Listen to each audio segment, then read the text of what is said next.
All right. I think we're live. What do you think? Looks like it. Hello, people.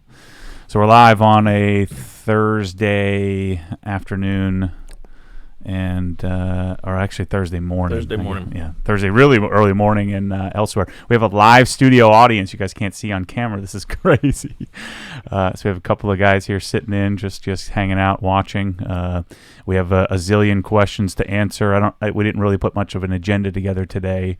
But the hope is to do this once a week. I don't know that 11 a.m. is going to be the time. I don't know if that's I certainly know it's not the right time to do it. But I also don't want to be here since this costs me a lot of money and I have to pay Bryce and Chris to be my friends here. So since I'm paying them lots of money to sit here and play with me, then I'm not doing it at like 7 p.m. on a Friday and paying everybody overtime to do it. So we're going to figure out a time that works. I don't know that this seems to work. But the key with the podcast is that we come up with some sort of schedule, and do it as a little more often, or certainly do it more often than I have. So we'll do the live stream, and then we'll put the I guess the video will go automatically up to YouTube. Then we'll put the audio up on the podcast app. So for those of you who haven't watched the other video, Chris Haynes, my I guess he does everything for OG, and we don't have matching clothes on this time. It's cold here. What is it, like 50 degrees? Yeah, it's 59 today in Central Florida. And I got there's a shameless merch plug. I've got my Obsessed Garage jacket, which is awesome. So buy one of those to help me pay for all this fancy equipment that I have in here. That would be helpful. So what I think we'll do is we'll probably jump right into answering questions here today, and then maybe we'll do recaps of the week and what's going on here. We're in the midst of building a brand new business, a brand new platform, a brand new place. And I'm actually meeting with a realtor today to talk about buying the building behind us. It's kind of roachy, so it would take some work. There's several acres that's attached to it, and so I don't know. I'm looking into it, but this puts into perspective. Forgive me for being so oversharey.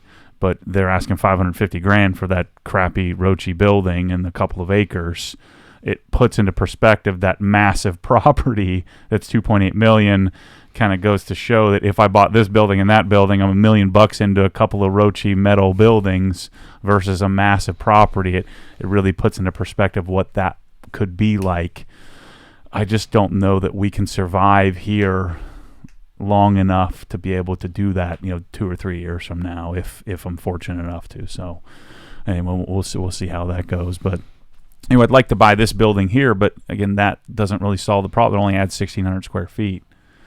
And so I don't know. And I'm thinking about, maybe we can talk a little bit more about this after we answer questions, but I'm thinking about maybe building an Obsessed Garage detailing company, mainly for product testing and training, and then I would just have a couple of guys that were running it that would keep it make it not lose a bunch of money. But anyway, I'm thinking about that kind of stuff. We'll talk more about that. All right, that's good. You answered one of the questions, because a couple of people were asking about future plans, expansion, wanted to know if there was any update on the property and stuff like that. So you kind of addressed that. Yeah, I mean that massive, that massive property. We're not there yet. I mean, we could take out a mortgage and hope that it all works out, but that's not the smart thing to do. I would want to put a substantial amount of money down, and then that you're talking about whether I sold my home and lived there, and which would be kind of odd. So it's something that is on the longer term agenda, but I think that we would need to double to be able to do that realistically, which I think is very possible. But for the time being, I think what I'd like to do is buy this building. So it'll be either buy the building back there if I can get it, and then we'll stay here. So this will be training, and I'll probably start a detailing, an actual physical Obsessed Garage detailing company, and do that out of here. This will be like kind of the place where people come to and check things out, and then we'll build a warehouse back there, or we'll buy this and try to survive here as long as we can. Who knows? I don't freaking know. So I mean, I'll have more information next week after who knows, maybe I'll own a building by the end of this week. I don't know. We'll give you an update next week. Yeah. Okay, we had 3 or 4 people ask about spray bottles, an update on the spray bottles. You mentioned it last week. You've talked about it in other videos. So what's going on there? So I've been torn on this a little bit because I don't have a secretive gene in me, but I don't really want to talk too much about it. Because I don't know. I've learned through this sharing experience that a lot of times I share and then it gets everybody all excited and then it doesn't happen. Or it happens a lot long. It takes, like, for instance, the Mosmatic gun. I mean, how many questions do we get? When's the new one coming? Well, I said the new one was coming March of 2018. I'll be lucky if it comes in June of 2019. I would have had it built. I would have, but the Mosmatics taking their sweet old time and they're part-time doing it. So what was the question again? Just an update on spray bottles. You mentioned it before. Like, where is it coming? Yeah. So I talked with I got the U.S. representative for the bottle company. They're out of Germany, and from what I can tell, the bottles are made in Czechoslovakia. So it's a German design. The company makes the bottle from scratch, so it's not just a Chinese, variant. It looks like they're manufactured in Czech Republic, and they are, they're German engineered, German designed. From the bottle to the sprayer to each, the straw and all the connections to it. What I'm hoping is that I can bring them in, because it doesn't atomize quite as much as I would like. There's a little bit, it's a double pull. It's very quasar-like in that you pull, it's a double action, which I'm not super enthused about. I prefer a single action, but a double action is not a deal breaker for me. But I talked with the representative on Monday. I'm having her send me 2 of each color and each type, because there's 3 different types of sprayers, and then I'm going to start bringing them in and selling them just generically, and then the goal would be what I'm going to have to do is kind of like Krenzler, where I'm going to have to show them that I'm legit. So we're going to have to use them, and then I'm hoping to continue to improve them. So they're if I were to put a number on, they're 92% perfect. We have 8% to go, which will never get to 100, but I think we could get another 6 or 7% out of it. I would like to see some sort of wafer seal, because if I do turn it on the side, it will leak a tiny bit. Not enough to really bother you, but if you laid it on like your carpeting in your car, you'll probably see some drips, which I don't want. And then they have several different types of bottles. We're going to have to work on colors and things like that. And because they only have black, you can't see through the black. So I would want them to put a stripe on it, like an oil bottle where you can kind of see the liquid. But anyway, we're getting close. So they shipped a couple of days ago, so it'll probably be a week before I get them, and then I can really make a decision which ones are going to bring, and I'm going to buy thousands of them. And then hopefully you guys will buy them so that and try them and know that you're helping me develop this. It is a great bottle, way better than anything else that exists. It'll be a question of whether it's perfection or not. And I think they're going to be about 15, maybe $20 a bottle. Somewhere between 10 and $20 is probably what they're going to be. So they're not going to be as expensive as I thought they were, but they are going to be rather expensive. So that's the story. Okay, now here's a bit of trivia, OG trivia here. Let's see if you know the answer. Somebody asked what the most purchased item on the OG website is. Yeah, I don't know. I looked it up. I just want to see what you think it is. Just as a little sidebar on that, there was a post in the Facebook group about Adams and how they screwed this guy over and didn't send him the stuff. And put a little note in the box, which we freaking do all the time. So I thought, oh shoot, maybe I shouldn't do that. But the where was I going with that? What was the question again? The most purchased item on the OG website. Yeah.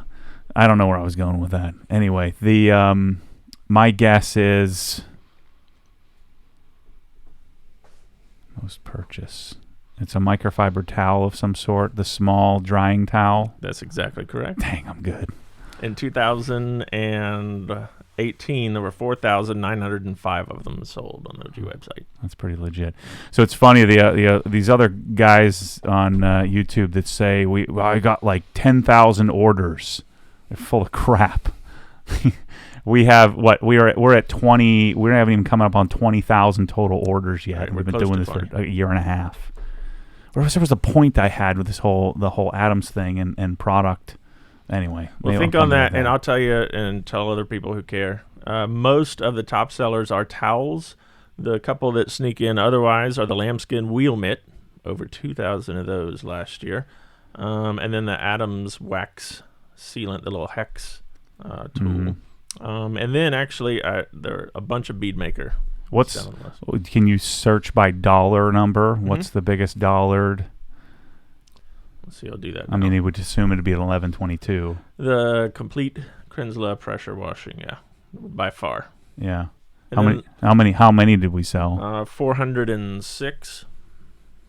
That was just calendar year. Yeah, that was calendar year 2018. But we also have this standalone 1122, so we really have 670, 680 of those, and then the 1322 and stuff. So that was a lot of money. The complete Mosmetic swiveling gun wand package deal, over 800 of those. Wow, last year. That's cool. What's that 21,000 number? Oh, that's Swiss Trex. Oh, individual tiles. Yeah. 21,000 tiles. That's pretty cool.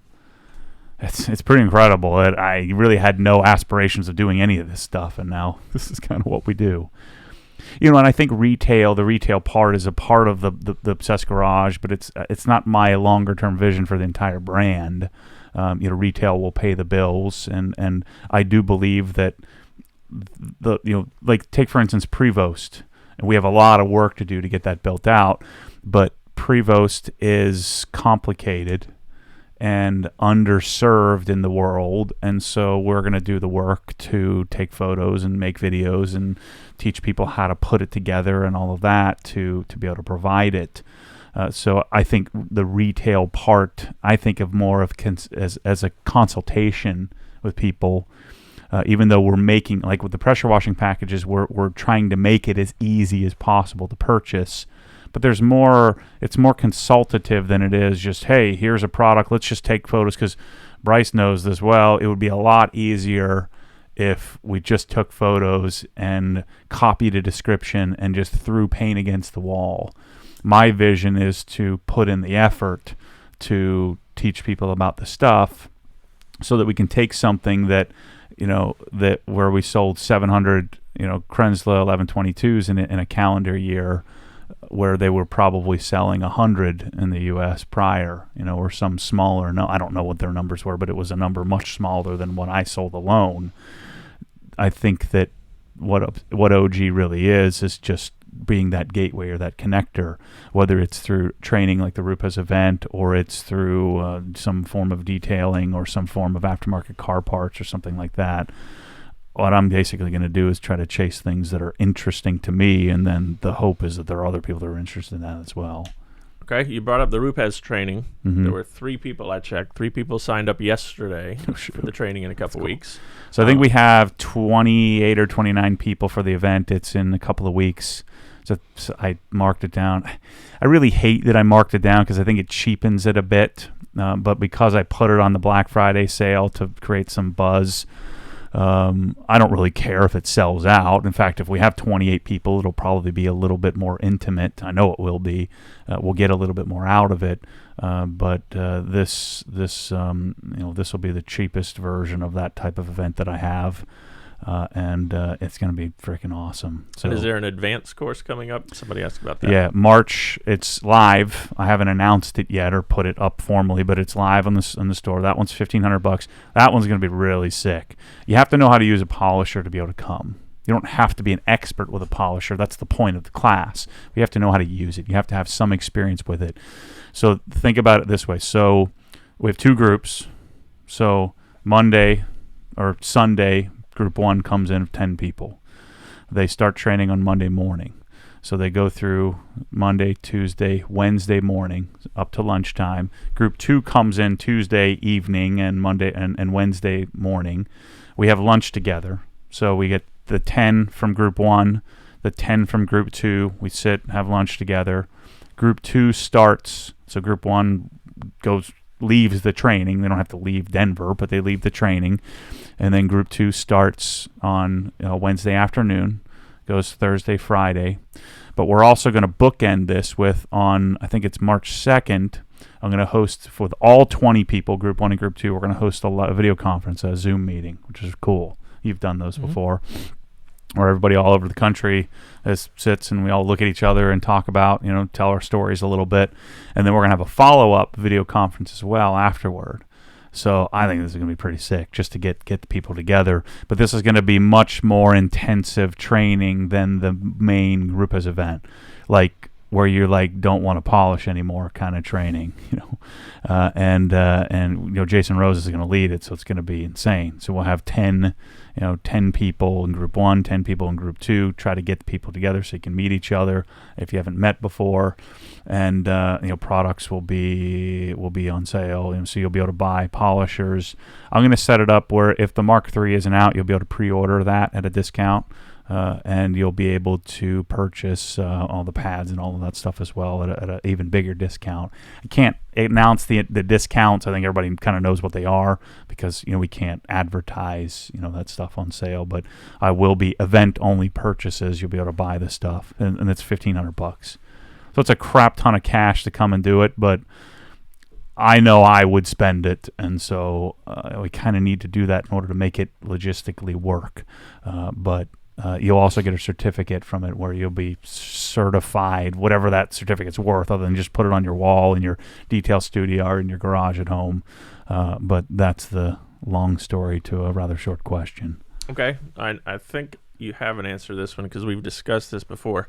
Asked about an OG spec garage door opener. What can you recommend for people who don't want loud, whiny? Yeah, I mean, that's pretty standardized. The LiftMaster 8500 is pretty much the one. And then they have a commercial line of that same jack shaft type garage door opener.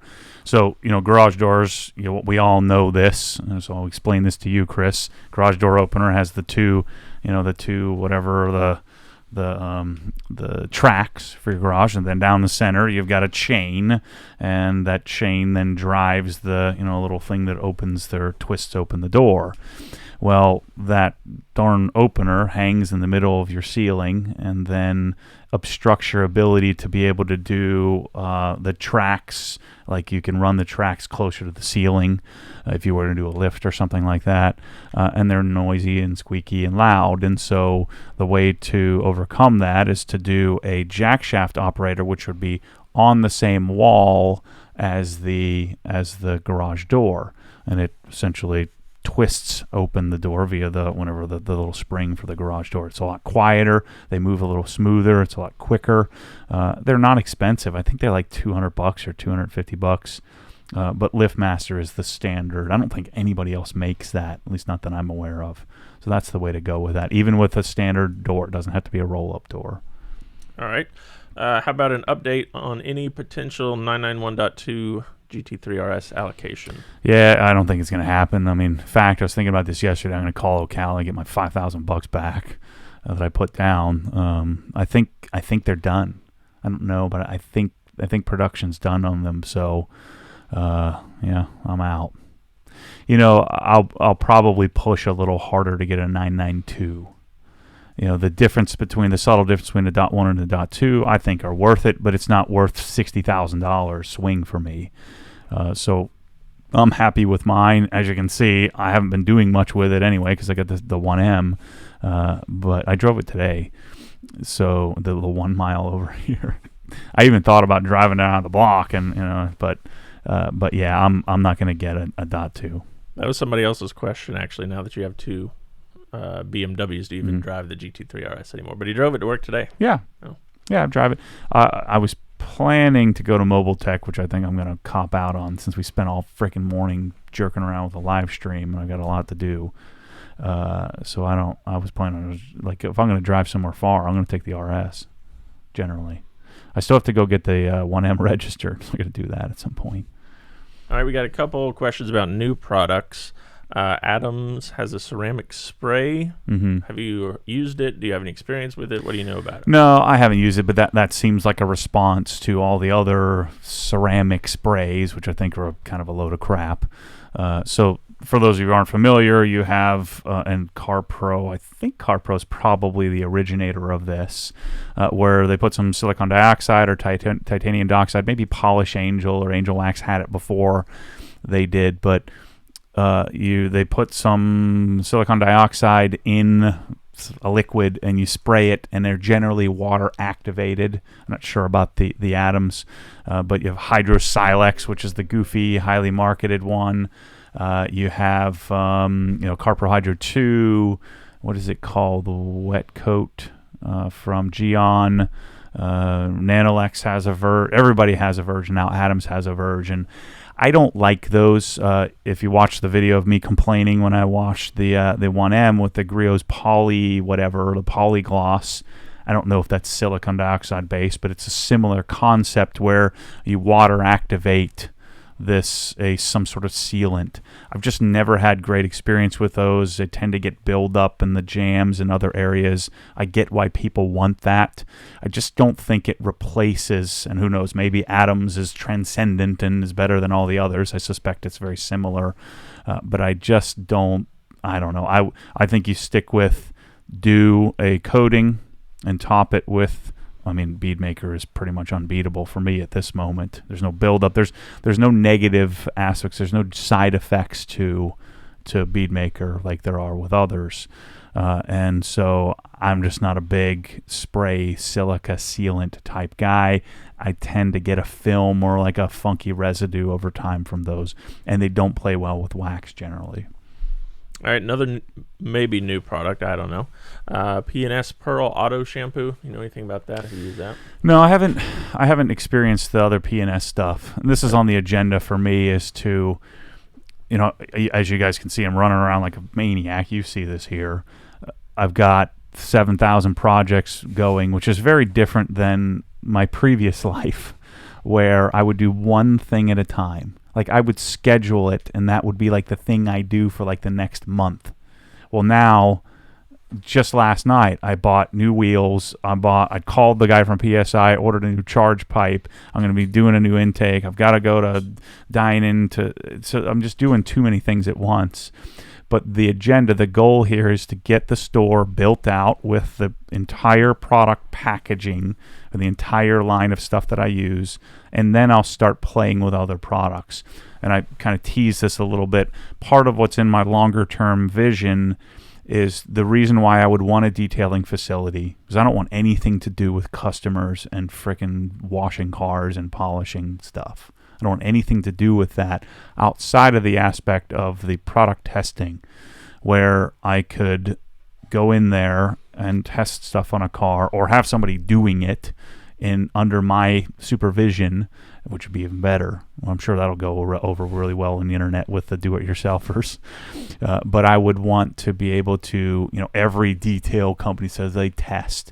If you're really if you own a detail shop, I know many of them that own shops. If you own a detail shop, yes, you can use products, and yes, you can test. But if that's your livelihood, you can't test like I can test, because I'm a goof that doesn't need to do that. So I'm gonna the goal would be able to buy the entire Angel Wax product line, import the entire built hammer product line.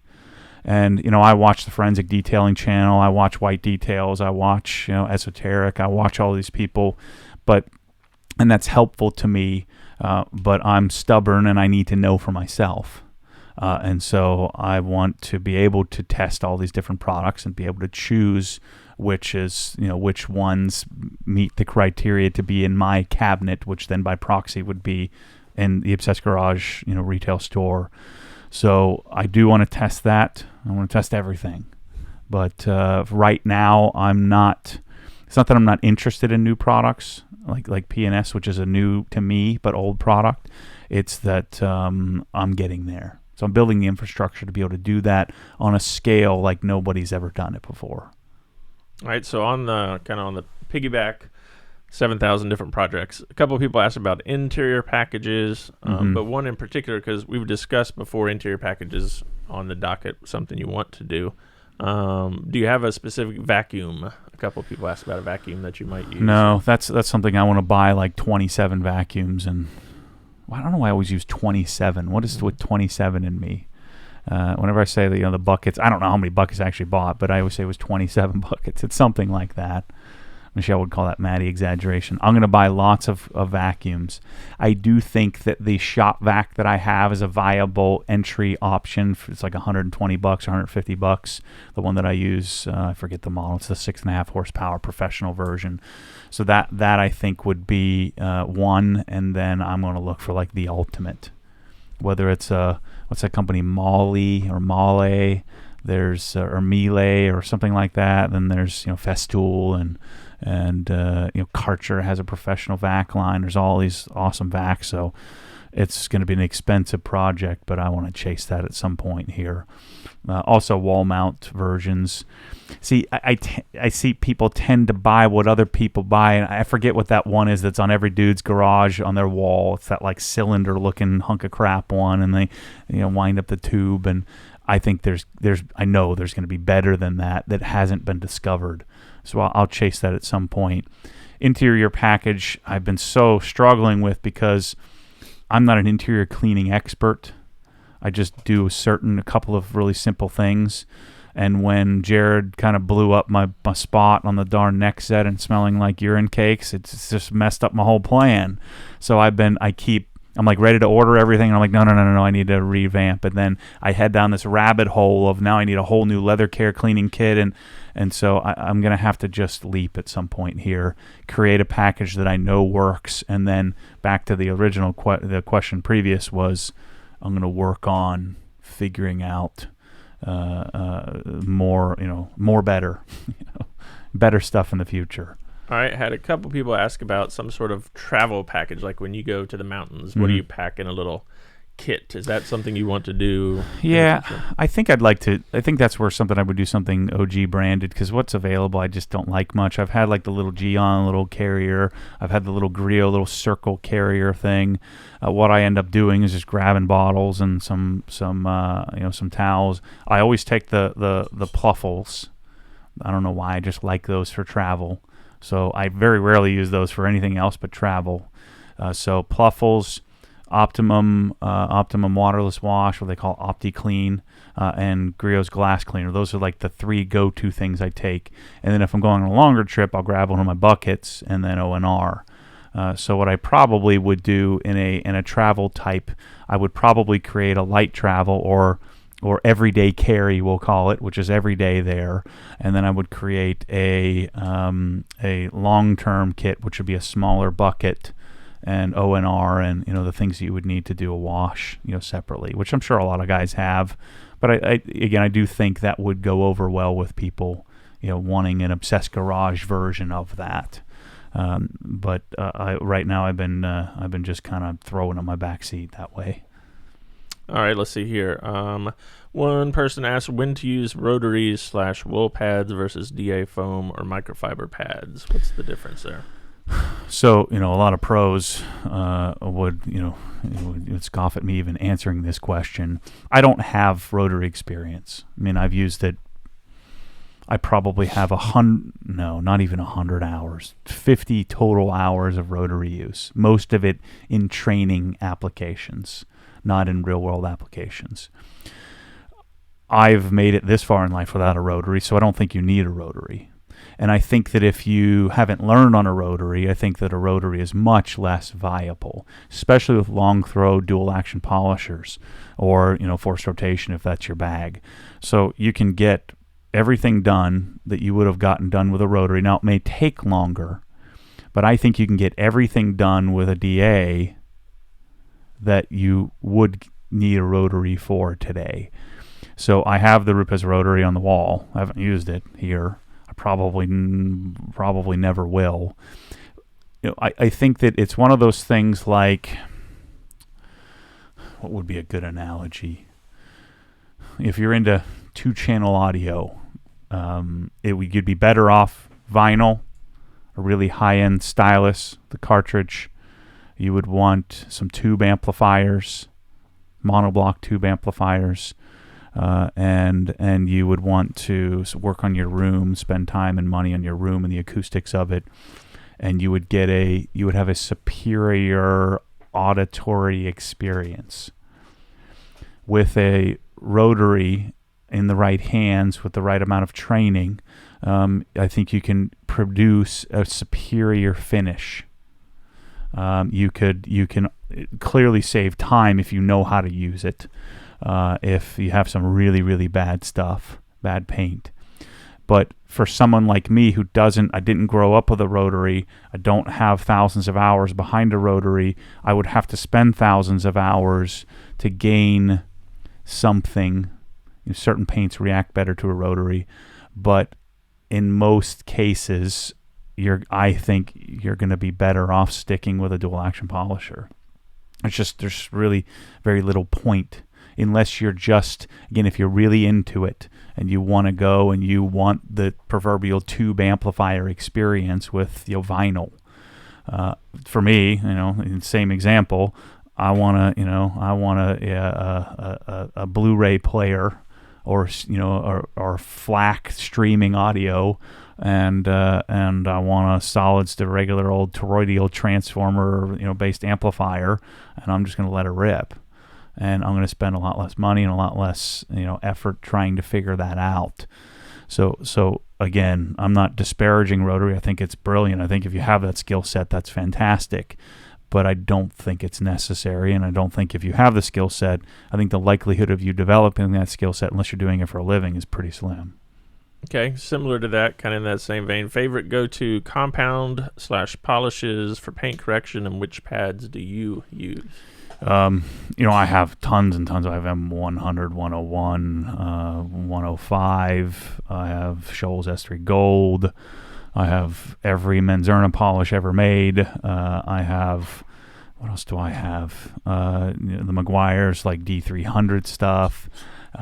So I've probably got 20 different compounds in the cabinet, and I've probably thrown another 20 away. And I almost exclusively use Jescar correction compound. It works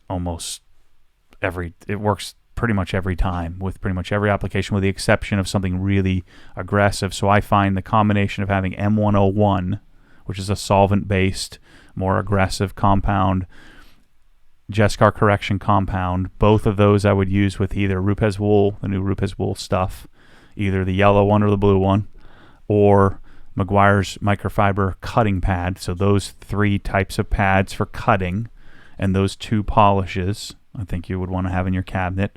And then for finishing, I almost exclusively use Sonax Perfect Finish. Sometimes I'll break out SF4000, which is now called 3500 from Menzerna, if I just wanted to finish, because Sonax Perfect Finish will cut a little bit more. I don't like 205. I have M205. I should probably try the new 210 from Meguiar's.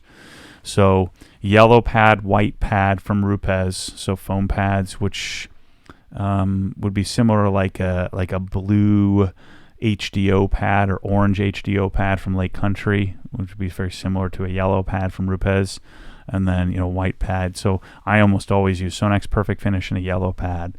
So the two finishing polishes would be, for me, Sonax, Menzerna. There are lots of polishes that I haven't tried. I also think it makes sense to have CarPro Essence or maybe HD Speed in your arsenal, just in case you want to just fill it and move on.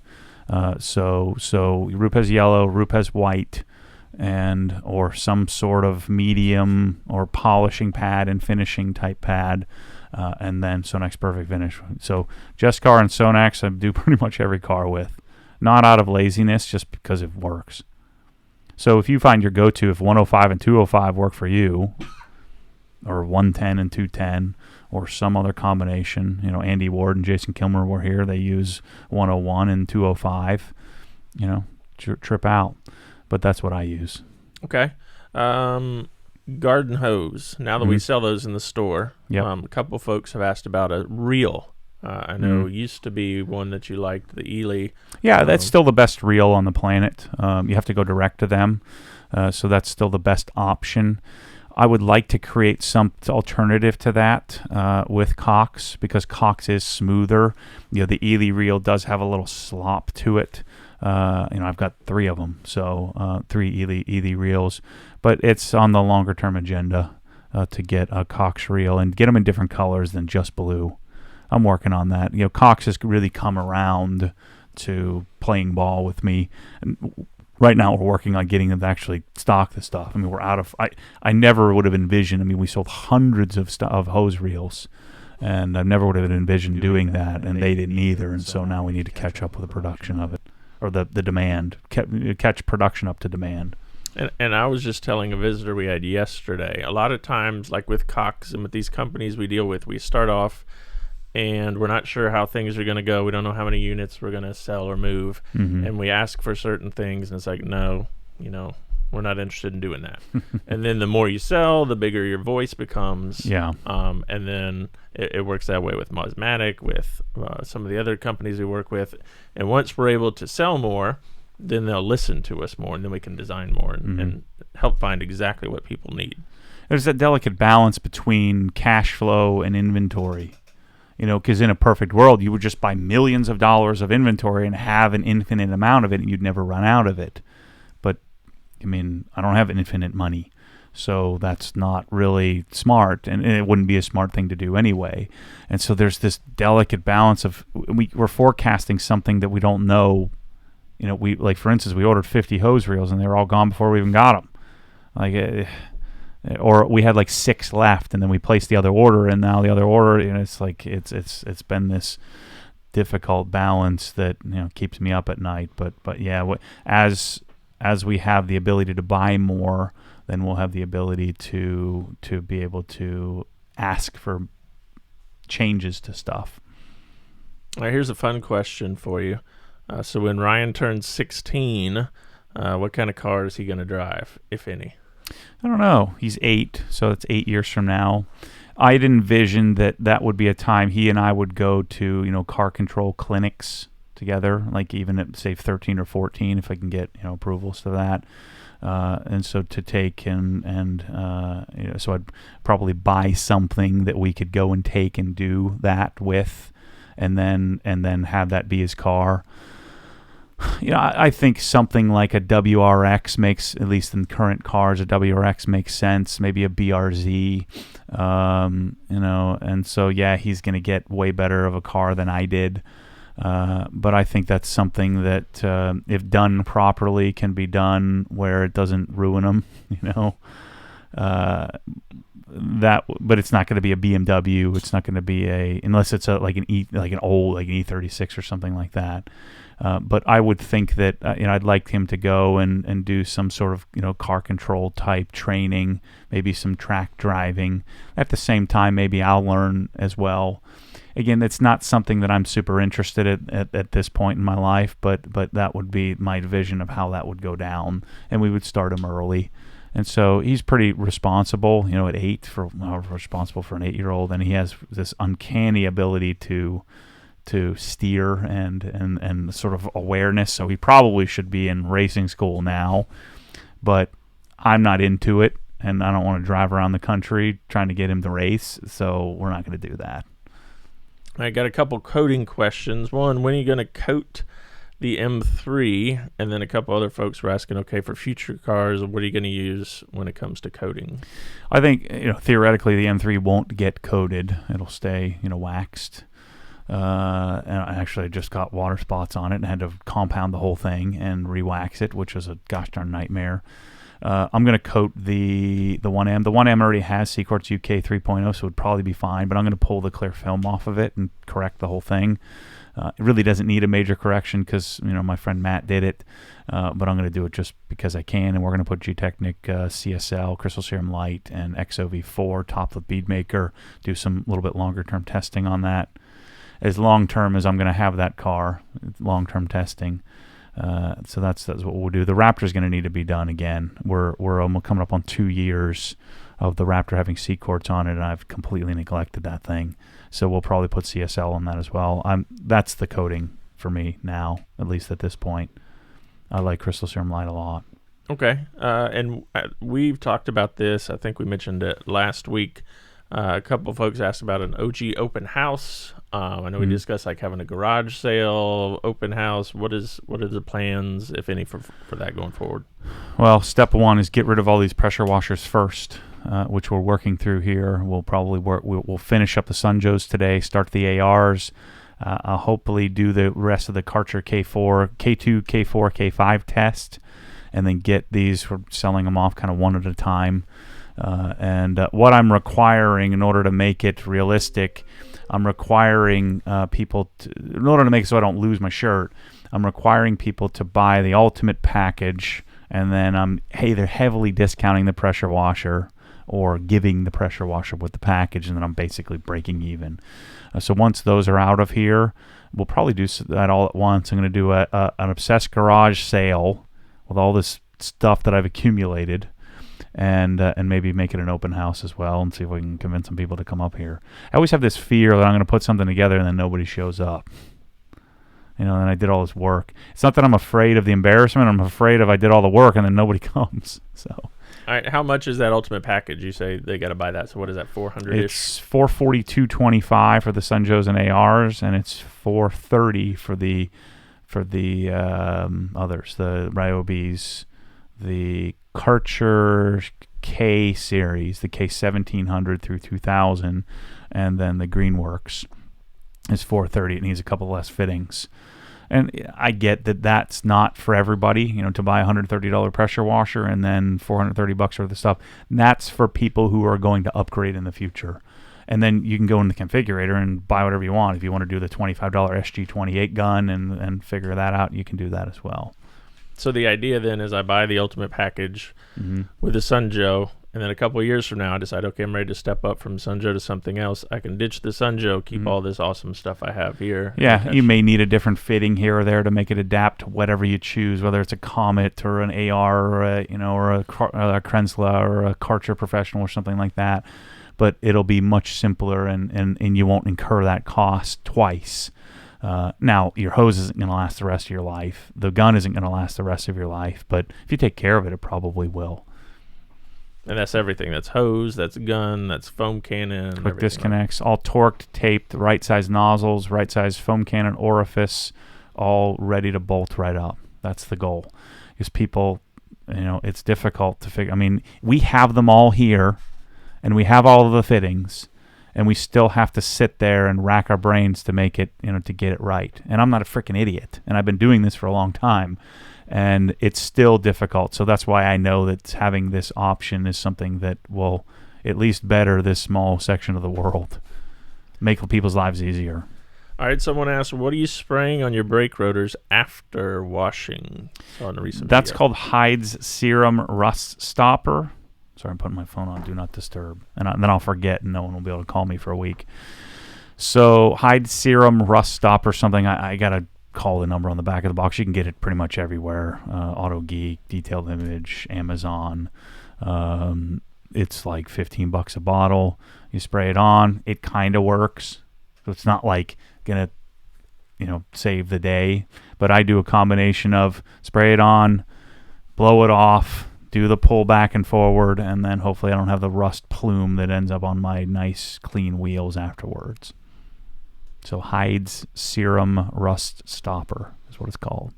Okay. Maintenance procedure. So after you do a correction, power lock 845, going back like maybe a month later, 3 months later, 6 months later, what does that process look like for maintain? So on the M3, it will be wash using my normal 2-bucket washing procedure, drying with bead maker. So the first application will be a heavy coat of bead maker, and then we'll use it as a drying aid, going forward.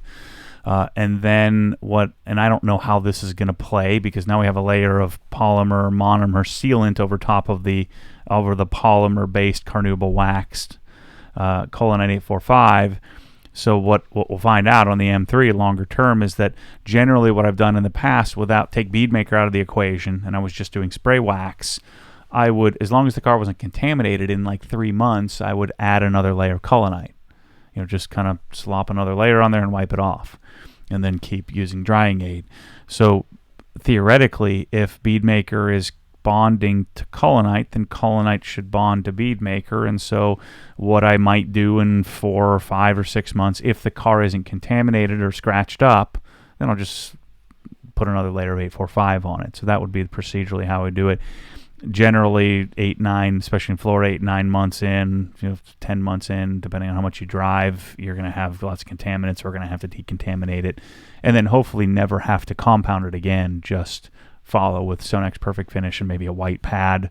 So we would decon it with decon soap, auto scrub, or Iron X auto scrub, then a quick little finish polish, then the 3 layers of stuff, and repeat, that kind of thing.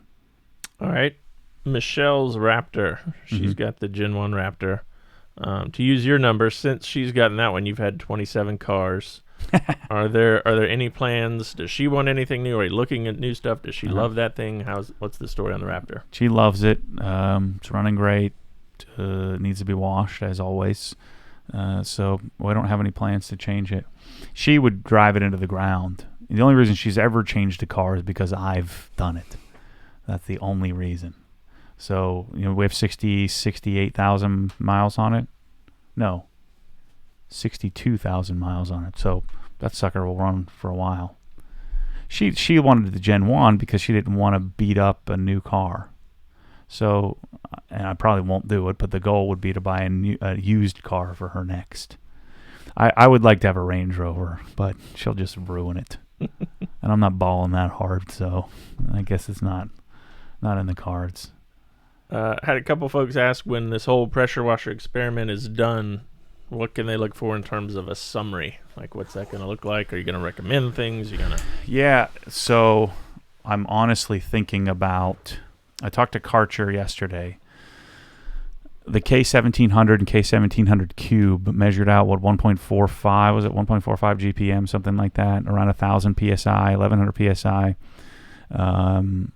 It clearly has a different motor, electric motor in that thing. I talked to them today. So this is what I'm struggling. Maybe you can help me think through this. So the premise of Obsessed Garage is to offer people what I use in my garage. I'm not going to use a K1700 in my garage. What I'm going to use a K1700 for is the pool deck. I'm going to give that to Michelle so she can ruin it, and then I just punt it and get a new one, right? If I was cleaning the pool deck, I would have a Krensla, right? I'd probably buy a 599 TSTG and put a dedicated 220 volt, 20 amp, 25 amp circuits everywhere, so I could plug it in and then be ready to roll with. I would want, or I'd want some monster gas, 4,000 psi, 5 gallon per minute, trailer driven monster, just for the pool deck that I'm never going to clean. So I'm going to give her a K1700, and that's what she's going to keep there and use it for when Kate, dumps some paint on the, on the whatever, the flagstone. So I guess technically, I'm going to have that pressure washer in my house. So I know that there's a large percentage of people that are never going to buy $1,000 or $2,000 or whatever dollar pressure washer that I'm pimping, right? That I'm using, that I'm willing to spend money on. And some are guys that have way more money than I do, and many are not, but they're just not going to do it. What my thesis is, and this is the experience that I've had with the world. Ron, who's sitting in here, buys a $1,000 pressure washer. He drove up here because we weren't getting the right pressure. He's putting in the effort.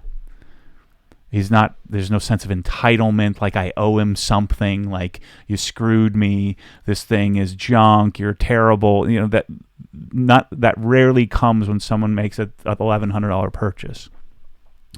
If I sell a $130 pressure washer, I've found that there's a strong sense of entitlement, like that thing should be infallible and that you owe me everything and I should get everything for free. Otherwise, you're like the worst customer service place in the world. I don't deal well with that. I will tell that person to get lost. And then they'll go on Facebook and then make me look like an idiot. And then I'll go on Facebook and tell them they're stupid and they're an idiot. and it won't go well. So one of my fears of dealing and choosing this, it's a pretty good machine. They have a pretty good policy. It's a 2-year warranty, no questions asked. You send them, you snap a picture, you call their 800 line. You don't call me. You call their 800 line, and they send you a new one. And their hope is that they don't get screwed, and people are just screwing them, and every 18 months they call and get a new one that they actually deserve it. I'm sure they have some sort of system in place. So it's a couple-year warranty, and it does a reasonable output for a reasonable output of money. It seems to be a little better quality. You could wall mount it and all this kind of stuff. So I'm thinking about offering that. That is by far the best pressure washer out of the line from a connection, output, user friendliness, the seaming quality of the pump, a better pressure washing company that's using some of their technology from some of their better pumps and kind of trickling it down to their cheap pumps, and so that is something I'm thinking about offering, versus a Sunjo or an AR that doesn't make squat. They're just buying some Chinese stuff and then marketing it. Well, actually, AR does make some higher end pumps, but Karcher owns them in Europe. They're the biggest by far. So that kind of intrigues me about being able to offer people that solution. I would make, so it would retail for $140. I'd make like $60. No, $19 is what I'd make by selling one of those. So it's like 22% margin. 19 to 22% margin, depending on what they charge me to ship it to me. So this is the balance that I'm thinking about. And the only reason I would do it's not to make the $20. I'll probably make a lot of $20, right? Right. But it would be to provide people the solution, because it's a pain in the rear to figure this crap out. And by the way, Karcher's going to battle me on putting a better hose and a better gun and a better nozzle and all this stuff on it. So we'll have to get approvals for that to be able to them still honor the warranty when we're modifying it. I use the example with them is that I bought my M3. It came with Continentals. I'm going to put some Pilot Sport Cup 2s on it. Does that void the warranty?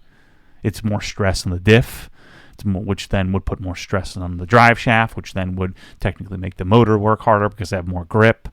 Same thing happens. I put a new hose, so I have a little less restriction. I put a new nozzle on it. So technically, yes, I am modifying it, but come on. That if the pump fails, that's not the reason why it failed. So I'm going to battle for us on that part. Anyway, so that's what I'm thinking about that. But Sunjo sucks balls, and freaking AR is right behind them, and so the Greenworks makes sense because it uses standard fittings, but the Karcher is the best of the line. But yes, I'm going to make a synopsis video of what I think should work, and I'm being a bit impatient. I shouldn't sell them all, but I got to get them out of my site.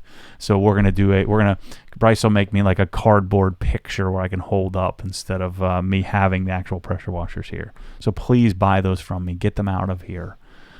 I could give them away, but then I lose $7,000. I mean, I'm 7,000 plus into these. I'm just not going to lose that. I'm not an idiot.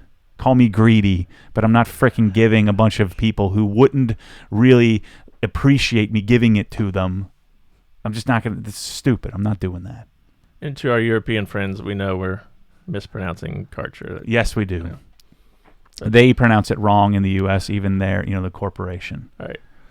All right, window tint. What do you recommend when it comes to keeping UV rays out? What do you use on your car? I've had them all. I've had Uber Optic. I've had Crystalline. I've had 3M Color Stable. I've had Suntex CIR. I've had Lumar CTX. I've had Formula One Pinnacle. By far my favorite is Lumar Formula One Pinnacle or Lumar CTX. They're pretty similar. It's just depending on your dealer. So I always do Air Blue 80 on the windshield, and then either CTX or Formula One 20% on the rest of the car. It's my favorite film by far. The Suntex is a little milky looking. Same thing with the 3M Color Stable in comparison. And the Crystalline has got all sorts of problems. Lumar has a new crystalline competitor. I just don't think it's worthwhile. I don't think it's necessary. I haven't had it, but it's not worth spending $1,000 on something. So the CTX, the Formula One, the CIR, these are all ceramic, heat rejecting type, UV rejecting type films. That's what I would do. Would you do that no matter where you live? Is that a Florida? Yes. Okay. Yep. Now you might want to go a little bit lighter. Do I think they have a 35% if you're in Philadelphia, where the cops are, will chop your windshield out when you're in the parking lot. But I would do the 20% anywhere. And I'm kind of an old man when it comes to sight. I'm not putting 35% on the windshield. I've done that. I'm not doing that. But yeah, I would do that in Arizona. I would do it in California. I would do it in Erie, Pennsylvania. I would do it in Connecticut. So I would do that everywhere. All right. Who has done your car audio systems that you've had worked on here in Florida, Central Florida? I haven't done any here. If I were going to, I would take it to Ultimate Auto. Where's that? Or there's one of my buddies I used to work with is Sound Advice. So Ultimate Auto is in Orlando, right on. Now it's off of 50. I forget what road, or like 50 near Classic Honda. It's like across the street and back a little bit by Classic Honda on 50 in Paramore district. It's a little rough neighborhood. But there's also, what is it called? Garage Orlando is my buddy Chris, who I used to work with at Sound Advice. Like, he does like MB Quartz display cars, and he does stuff for like AT&T, and so he's pretty, like, if you want like full on custom fabrication and tuning and all of that, I would take it to him. But I've become more of an OE plus kind of guy. Sound in Motion and I did remotely. We did the system in my GT3, so that was cool. But if you have a Porsche, call Derek at Sound in Motion or Jim at Sound in Motion. Call those guys immediately. Ship your car to them. They're that good with Porsches. I had a few questions on different products that we have in the store that are out of stock. When it comes to, you can speak to it, or I could probably speak to it. When it comes to, okay, well, what's the process? How long do I have to wait? When is back orders, all that stuff? We don't really list things that aren't here. So the intent, and we have it built, we just have to implement it. The intent is there's a product update page on the store. So we're building out the membership program, so we're working on this stuff one step at a time. But what will happen is we'll have a product update, which will basically be a daily vlog that we'll be maintaining. We'll take a picture of stuff, and that daily blog, not vlog, but blog, just a written biography of what we have and what's coming and when. And so we'll do maybe a daily or maybe a weekly update on that. So that's the goal. I've got to do an introduction video for the store. We're implementing the membership program as well. So all of these things, and it's funny how I don't know how I was planning on doing this and having a job, because I'm here all day every day, and then I'll go to the gym or skip the gym and work all night on stuff. And so we're getting there. And one thing I would recommend, just because I deal with customers when it comes to emails, if you find something you want and it's out of stock, if you go to the right side of the page and there's a little blue button that says email when available, that means as soon as we put it back in stock, you get an email just like that. You're the first one to know when it's back in stock. So take advantage of that, because as soon as it comes back in, chances are there's going to be people all over it again. So you want to be the first to know. And that works really well. What we used to do before we had an inventory system is I just take orders, and then try to manage the screaming at me. That's not the best way to do it. Right. And from what I know in the past, there would be days, weeks, even months sometimes when it came to fulfilling orders because you just didn't have the stuff and couldn't get it in fast enough. Yep. So we're at the mercy of the supplier. That was my. When back to that sort of whole Adams thing, and they didn't have it in stock, they're at the mercy of the supplier. They're at the mercy of you've built our back end system that we've spent lots of time and money on, and it still doesn't freaking work, 100%. It's just not. It's not as simple as people think it is. And imagine if and Adams probably sells 5 to 10 times more than we do. Imagine how difficult it is. You can't call everybody. You just can't. I mean, you'd have to have like 100 people working there, and then you would lose money, and then you'd be out of business. And I don't make excuses for stuff, but it's just not reasonable. So what you do is you make a calculated thing and say, okay, we sold 100 Mosmatic guns. They're not coming anytime soon. Let's send out a blanket email to everybody. Let's put something in the box. Let's make the decision: do we split, ship it, and lose money doing that? You try to do the best you can. And the other option is you call everybody and you say, look, we're going to cancel your order. That's one option. I don't want to do that because most people don't care. They just get it when they get it. But I don't know. There's no right way to do it. I guess the right way to do is cancel it, lose the money, and then go out of business. Let's not do that. Yeah. All right. A couple of folks asked about Auto Fanatic wheel cleaner. Do you have any experience with that? Have you seen it? Have you? Yeah. Phil sent me the version 3, and I used it, and I wanted to try it in a regular spray bottle because I freaking hate those stupid foamers. I hate it more than anything. I hated it before I bought it. Now I hate it even more. IK9, I know you can make it work, but I'm telling you, Phil has to maintain and manage that thing to keep it working.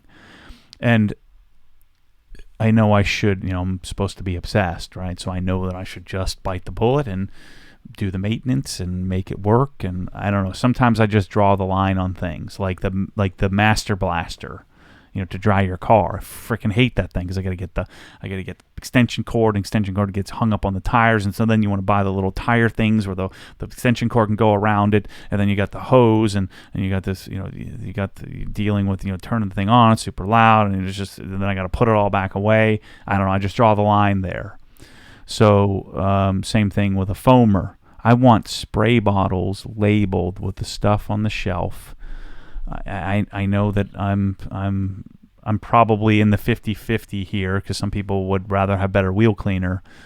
So I don't know. Phil will send me the version 4 of it, and I'll test it. Version 3, he had in PET bottles, and it ate through the bottle and ran down the wall. And so it like ate through the whole bottle, and so I never really got it to put it in a foamer because I didn't have a foamer. So I don't know. I think it's probably pretty viable. I don't really feel the need to have a new wheel cleaner, but if it's improved, then why not? So I don't know what we'll do. And then he would certainly brand it, and we could brand it Obsessed Garage Wheel Cleaner if I wanted to. But he's drinking from a fire hose right now. Lots of people are talking about that. They all want it. He's trying to fill his pre-order. But he and I will have more discussions about that going forward. But yeah, I mean, it seems like it's a pretty great product, and he's on like another level of testing stuff versus me because he actually has like a mechanical skill set that I don't have, and his background is in that kind of manufacturing realm. And so we might work together in that my background is in the marketing realm, so we might work together and figure out something there. So yeah, I will be playing with it.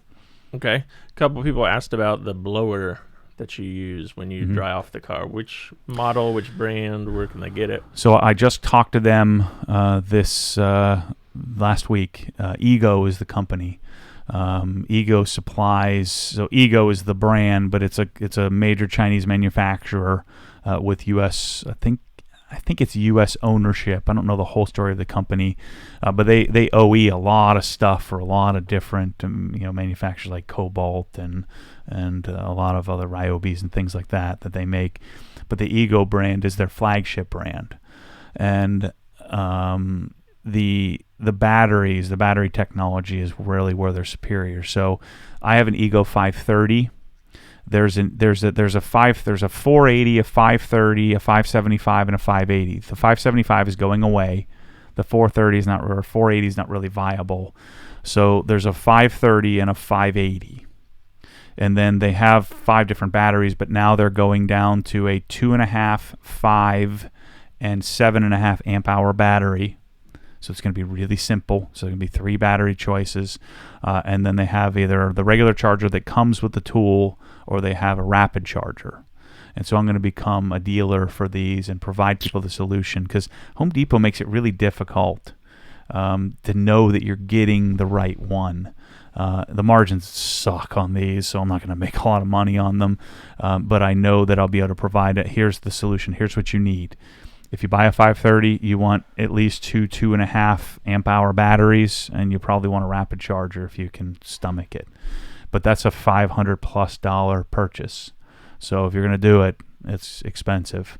But it is the best drying solution on the planet. It's better than the any of these ones where you got to plug a freaking power cord in. You don't need filtered air. You're blowing air into air. So what is a filter going to freaking do? It doesn't do anything. And heated air would be kind of cool, having that, I guess, if you're in a colder climate. It'd be nice to just stick your hands under it.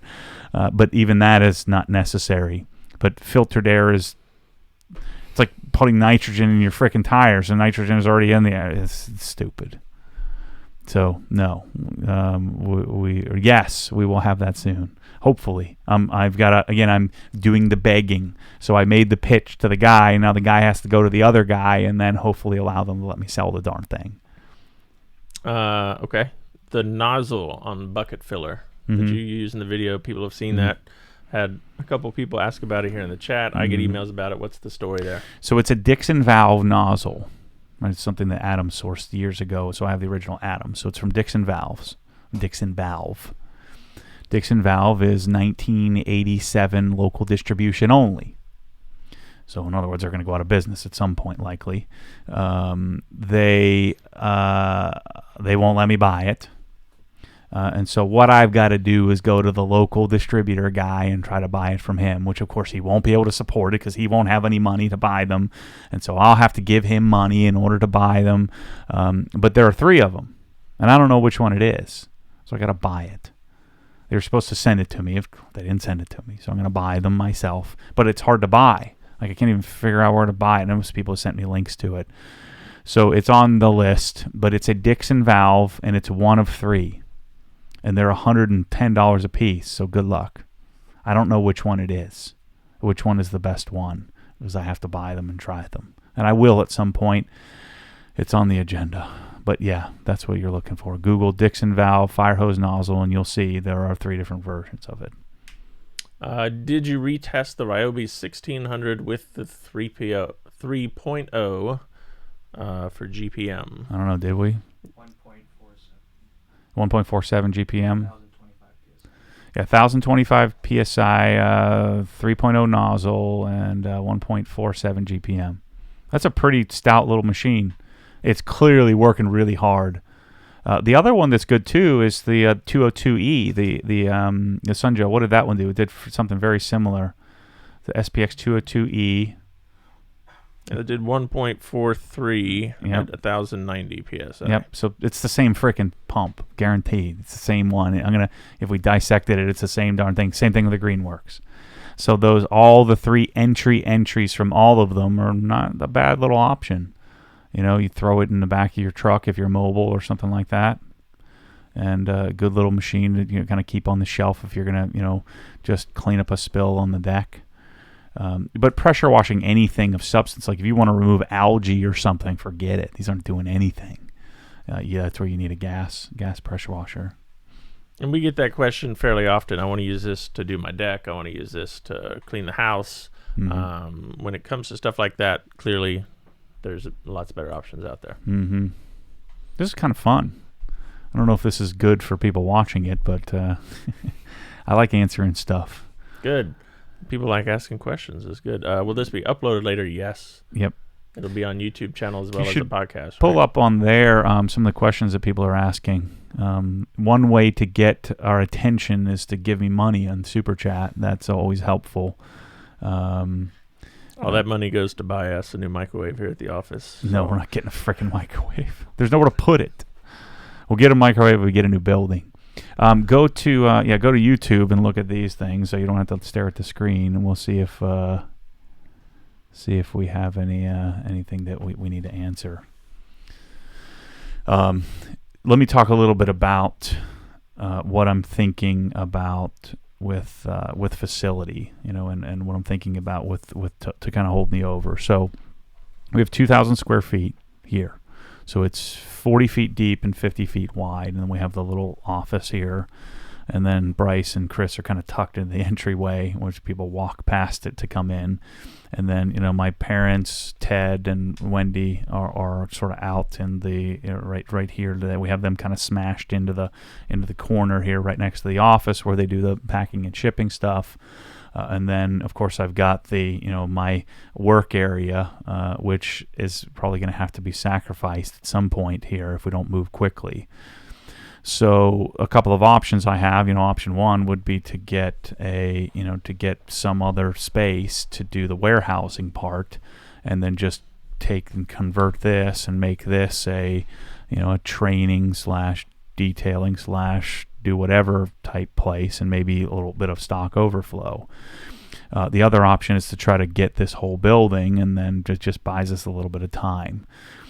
But like I'd mentioned earlier, I've been considering, I have a guy, or the guy, you guys have seen him in videos before, but I have a guy that I would come in and run Obsessed Garage detailing for me, so he would do the labor and do the work. And then we would just kind of do enough to keep him paid, for him to make a living. And we would start really small, do it appointment only. Guys could either ship their cars here or drive them up from wherever. We'd have some local customer contingent, but we would work on very selective things. And again, I would use it more from product testing.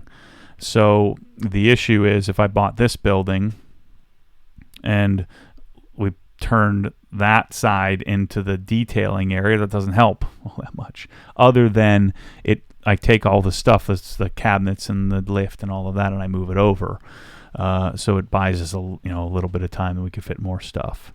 So I think the likely scenario is that we end up with some ancillary, hopefully about back here, some extra, like a 3,000 warehouse only type space. It won't be as pretty as this, but we would make it very clean, and we would probably just do polished concrete. We wouldn't do any plastic tiles. We'd get a forklift, and then free up the space here to then do either detailing or trainings and open houses and events and things like that as the start of OG as a destination. So that's what I'm thinking about. And just thinking about this logically, monetarily, I mean, the lease here is $2,400 a month, 23 and change.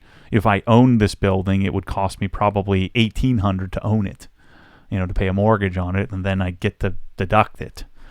And if I bought another building, let's say I bought a $500,000 building back there, I don't want all the land that comes with that, because I don't think we'll be here forever.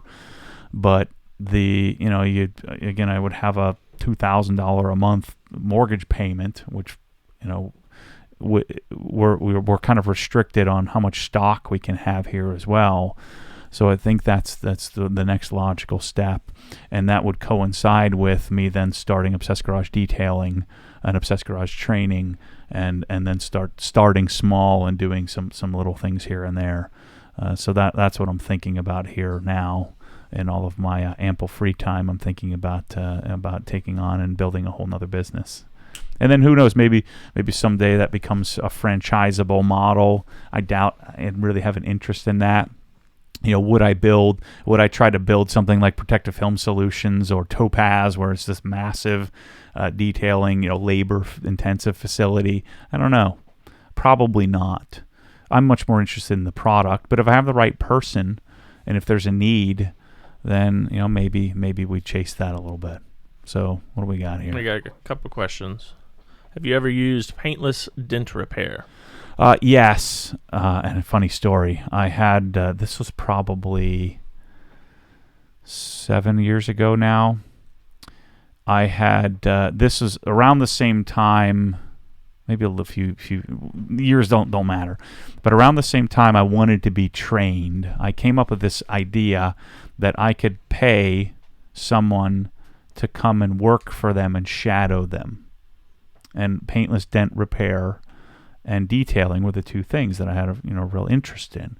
I had this interest in that I could maintain my own cars from start to finish and never have to go anywhere.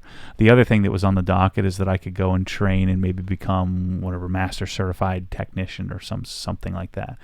For a couple of reasons. One, I have an interest in it, and then two, it would solve a problem that I don't like people messing with my car.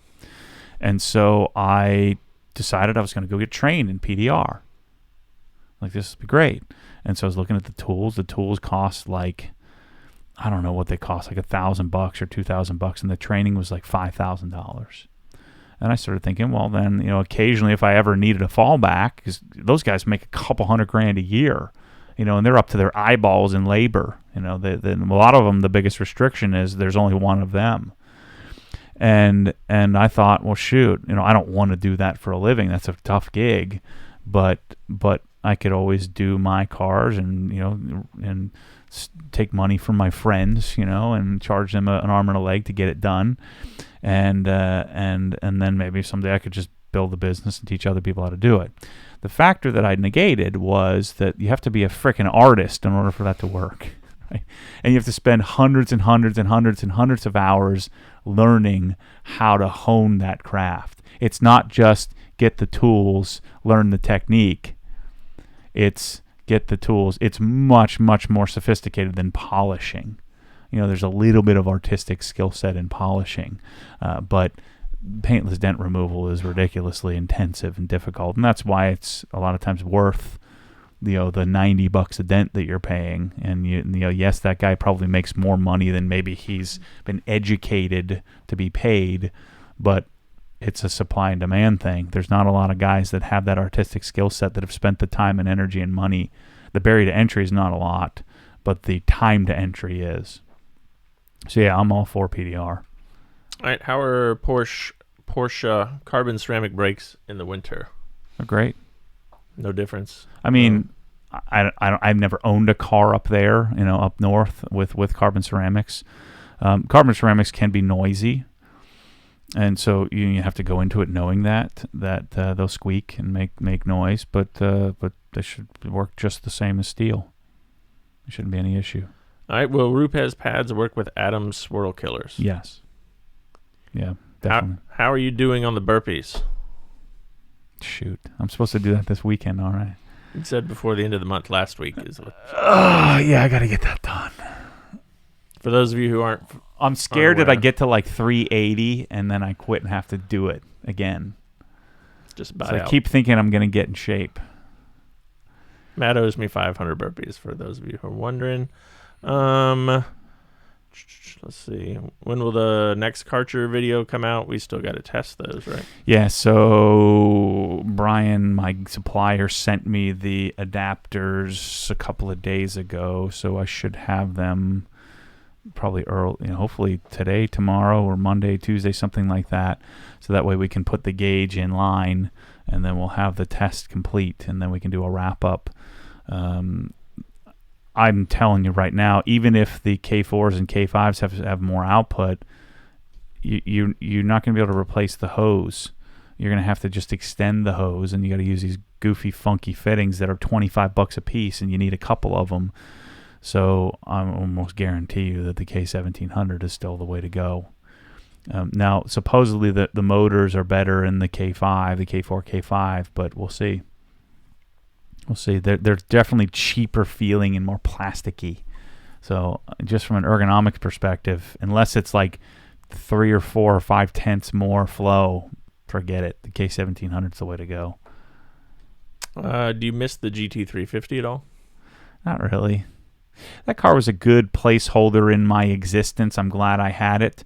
I would like to, in this whole idea of that I buy a car, I modify it, I use it, I play with it, I raffle it, and then I do that again. I'd like to get the GT500, at some point if that's possible. And maybe someday I would get another GT350R to do that with. But that's a great car. I liked it.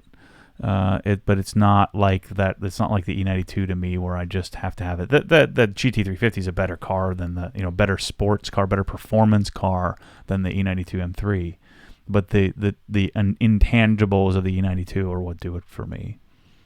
Samsung S8, I'm glad you asked this because I get this email fairly often. If you could only recommend one Rupes polisher, which would it be and why? LHR 15 Mark II. So the hierarchy is get the LHR 15 Mark II, then get the 75E, the electric, then get the Nano, and you can do anything.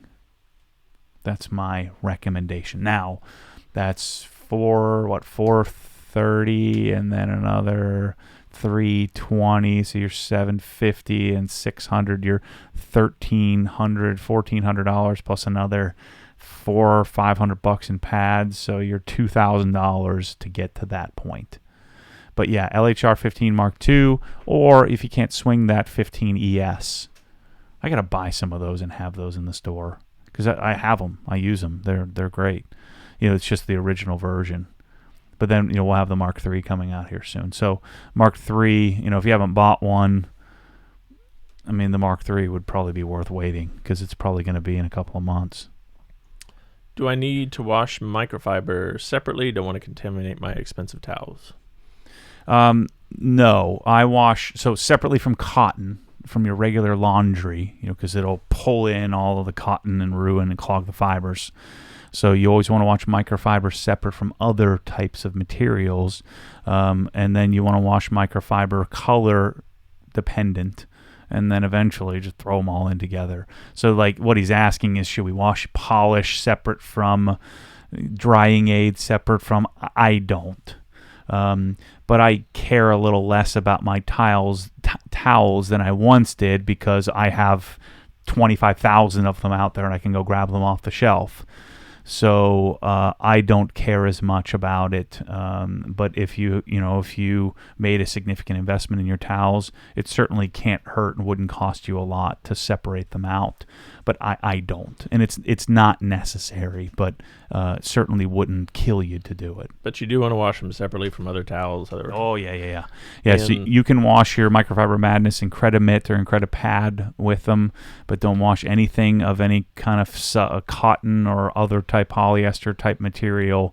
You want to wash microfiber with microfiber. And how about detergent wise? Either use like Dreft or Tide Free. You can put some vinegar in there as well, or my preferred is Micro Restore. I found that all the other microfiber cleaners, Adams or the others, they don't do as well as the Micro Restore. I don't think they sell Micro Restore to anybody else, so I think Micro Restore is separate from like the Chemical Guys version or whatever other version. So that's the way to go. Just buy some Micro Restore. A gallon will last you years. Because you only use 20 to 30 milliliters. What's a gallon? 2 liters roughly? No, 2.5 liters. Closer to 4 liters. So, yeah, I mean, whatever that math is, it's a lot of washes. Lots of washes. Let's see. What's the funnest car for you to wash out of your? I like washing my E92 M3 the most. I don't know why. I just do. The GT3 is great, but the M3, I don't know why. I just like washing that car. It's my all-time favorite car to wash. What do you suggest for waterproofing a garage for inside washes, ceilings suggestions? That's tricky, man. Brian Orr, my friend Brian Orr, who's a HVAC specialist. Now this would be a little different if you're in Phoenix than if you're in Central Florida. And I guess if you're in a drier climate versus a more wetter climate, you have to worry about mold, and not so much mold in just the garage or the superficial mold, but the mold in any kind of ductwork. So first question is, is your garage ventilated into the home? So do you have any an AC system that cools the garage? Most people don't, so you're usually safe there. If you do, you probably don't want to mess with that because it's the worry about the mold that gets into the HVAC system and then it kills you. So if you don't have that, then you're good. then dealing with water, you could use something like an oil-based paint. Now, so if you're starting from scratch, you would just cement board the whole darn garage, right? So you'd treat it like a shower, right? So rather than doing sheetrock, you'd do cement board, and then you would finish that or tile the whole darn thing, ceiling included. If you don't have that, then what you could do is do something with a sheen. Do like a gloss, like a semi-gloss type paint, and maybe use an oil-based paint. So a happy medium, like we did in my wash bay, because I knew there'd be humidity out there, is we did green board. Green board is about half the cost of cement board. So green board is just more water, less water prone, and then you could just use an exterior paint. So use an oil-based or an exterior rated, latex of some sort, and then you want to make sure you caulk all the joints extra and make sure that you keep the water out of from getting in different areas. Another thing you could do is you could use what is it called, melamine, I think. That shiny shower type board, not masonite, but I think it's melamine. Like the Rupes facility has that in there as their wall treatment. You just got to be careful with mold. That's the hard part. Hopefully you have a drain and your floor is sloped. Are we almost out of time? Yeah, we're 86-ish minutes. Couple of people ask about Central Florida. Any plans to move, to stay here? And then someone else asked about pros and cons of living here, because we have people who want to relocate here sometimes. I think we're staying here. I think we're going to be too entrenched by the time I'd be ready to make that change. We'll have too many employees, and we'll be kind of here. I love Central Florida, specifically West Orlando. I just think it's great. The one thing you have to be aware of are love bugs. That's a big problem, real annoyance that South Florida doesn't have as much of an issue with. South Florida is more temperate. If you get closer to the Gulf or you get closer to the East Coast, it's not quite as brutal in the summer. Believe it or not, it's not as hot south as it is in Central. So, because of the sea, you get a little less. What are you guys, like 88 degrees, something like that in the summer when we're 92 or 93. So, but now you're 10 degrees warmer when we're cold. And so South Florida's a little bit more congested, a little bit more, Fort Lauderdale and West Palm is like the New York of the South, right? So it's a little more laid back in Orlando. Orlando's a neat town. But it's not. It's more like one big small town rather than a big city. But I do like Central Florida a lot. I wish I was in West Orlando, but I'm north of it here in the middle of nowhere. But there is more future potential being here where growth is coming rather than going to where growth has already happened.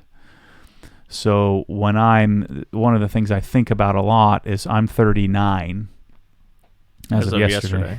Happy birthday. I purposely delete my birthday from Facebook, not because I'm worried about people knowing. I just don't like happy birthday. I don't know why. I'm such a darn Grinch. Such a Scrooge. I just don't like it. I don't know why. I don't know. Especially from people that I don't even really know. But I know it's good intention. I'm just not very good with that kind of warm and fuzzy stuff. Happy birthday. What was I talking about? Oh, growth coming. So the Villages is the largest retirement community in the world. The Village's average age is probably 70, 72, something like that here. And that average age is falling as they grow. So they'll probably double in the next 10 years. And so in 10 years, I'll be 49. And then people moving in are, my age, really, 50 in their mid 50s to early 60s. And so if I'm here, I think generationally, you guys that are watching this and friends of yours will be moving to an area like this. So I think about, if I'm thinking about this as an investment or longer term, I think I would stay here because, again, it's like skating to where the puck is headed rather than where it's already been, because then you never score a goal. You never get there. So as much as I dislike going to the grocery store, and like the next closest like-minded person is, 40 years older than me, I think it makes more sense to be here. And I don't really like people anyway, so I try to avoid them at all costs. So why not just stay here and make it simpler? So that's the thought. I like my house. I just need a freaking garage. It's interesting that the guy who owns Obsessed Garage doesn't have a garage. That is a little bit we'll talk about odd. that another week. We had a bunch of people kind of all over asking about, okay, I'm in Houston, I'm in the UK, I'm in wherever. Are you coming to visit anytime soon? Are you doing any events? So just sort of sum up. Number one, you don't like to travel, so. But I brought up your calendar here, not to freak you out too much. But like, where are you going to be coming up outside of here at OGHQ? I'm going to the Rupes event. So that's where? That's in Denver, just south of Denver in Louisville. So I'll be there. And then I'm going to Atlanta, but that'll be short. I'm going to Atlanta to visit Sonic and look at the MSS Plus line, which you should all be excited about because I'm excited to see what that looks like in person. And then I'm going to tour Dynan and APR, which is also in Auburn, right there in outside of Atlanta. So I'll be in Auburn for a night. And then what else do we have? Then back to Rupes. Yeah, Rupes in March. And that's all I have scheduled. I do need to go to, I'll probably go out and do something with Joe Knows Best. And I've got a call with the Jay Leno guys. I'm going to be out in LA. So I'll be in Los Angeles at some point here. I've got to schedule and book that flight. I'd like to go on the Smoking Tire as well. I'm going to try to invite myself onto that. We'll see if I have enough clout. Luckily, I know Larry Cosilla very well, so I could always goad him into making the call to Matt or Freddie. Freddie's now a friend of mine. Tavares is friends with Matt, and so maybe I can somehow invite myself to go on their podcast. That would be cool. But I'm going to do stuff at Leno's Garage. I'll go hang out with TJ Hunt a little bit at his place and do hopefully Smoking Tire and maybe a couple. And go out and visit the McGuire's guys, shoot some video out there, and really dig deep into some of the new McGuire's and old McGuire's products when I'm in Los Angeles. So I need to book like a week and a half trip, which I'm dreading. I need to book that here soon because I'm going to go out there. It'll be an amazing experience, but I think what I've learned is I'm just going to Uber everywhere and let people drive me around, and then I won't be all wound up, even if it costs me a lot. Okay, then we'll end on this then, because a couple folks ask about, and these are kind of far off from what I can tell, but the kind of the OG gatherings that are taking place this summer coming up. Where are those, and what can you tell folks about that? So we have 3 of them scheduled. One is the Monterey trip, so in Northern California. What's the date on that? That's March. That's April. Okay, April. End of April, 25th. April 25th, 26th, 27th, 28th. So that's the Monterey trip. Just go on. You have to go on Facebook or just email us, and we'll get you there if you want to sign up for a spot. Then we have the OG gathering in the mountains at the end of June. What is that? June 27th. 27th. So that's the same gathering that we do in at Fontana Village, and that'll be the 25th through or 27th through the 30th. I'll probably ship my car up there. And then we have the Northwest Gathering in the Seattle area, which would be July 24th through the 28th, or 24th, 25th-ish, that time frame.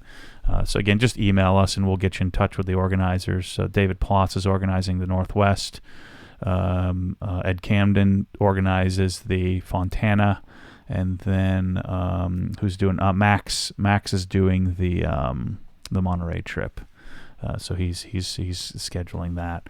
I probably won't have a car at those. I'll probably just do ride-alongs with other people, and we'll those are coming up. So if you want to come out to one of those, and again, no judgment. We don't care if your car isn't, it don't have to have a Porsche or a Ferrari or something like that.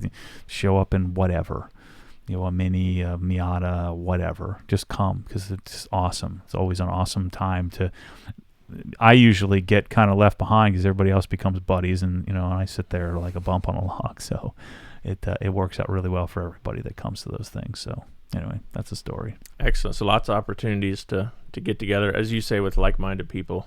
That's what it's about. Yeah, getting people together is like magic happens.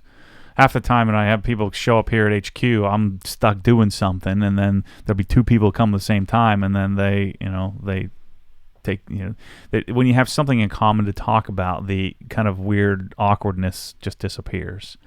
It's fascinating,